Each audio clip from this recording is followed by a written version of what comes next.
इंद्र अपने वज्र से उनका वध कर देते हैं और वापस उन्हें अपना देवलोक प्राप्त हो जाता है। अब जो नहुष थे उनके 7 पुत्र होते हैं जिनसे वंश आगे बढ़ता है।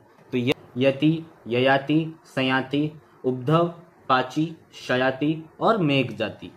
अब क्या होता है, राजा यति जब राजा नहीं बनते हैं वह संन्यास ले लेते हैं, तो इनकी बजाय जो दूसरे पुत्र थे राजा ययाति, ये राजा बनते हैं। इसके बाद राजा ययाति की 2 शादियां होती। सबसे पहली थी दानवराज वृषपर्वा की पुत्री शर्मिष्ठा और शुक्राचार्य की कन्या देवयानी। अब देवयानी से 2 पुत्र जन्म लेते हैं, यदु और तरवसु, और शर्मिष्ठा से 3 पुत्र जन्म लेते हैं, ध्रयु, अनु और पुरु।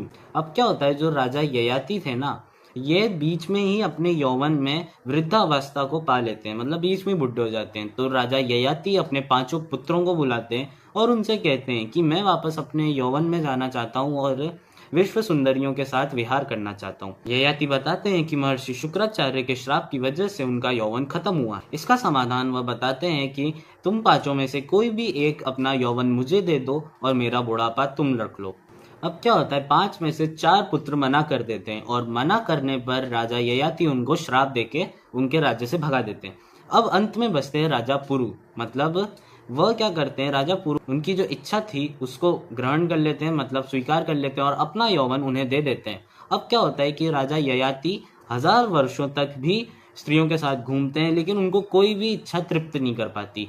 वहीं पर जो राजा पुरु थे वो वृद्धावस्था में भी पूरा राजपाट संभाल रहे थे।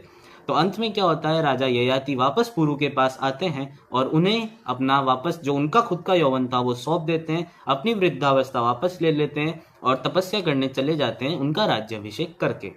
अब इसके बाद वह बोलते हैं कि तुम ही एक पुत्रवान हो जिसने मेरी इच्छा को स्वीकार किया था, इसीलिए आज से जो ये वंश आगे बढ़ेगा वो पुरु वंश कहलाएगा। अब इसके बाद वह तपस्या करने चले जाते हैं राजा ययाति, और जब बहुत ज़्यादा वृद्ध हो जाते हैं तब उनकी मृत्यु हो जाती है।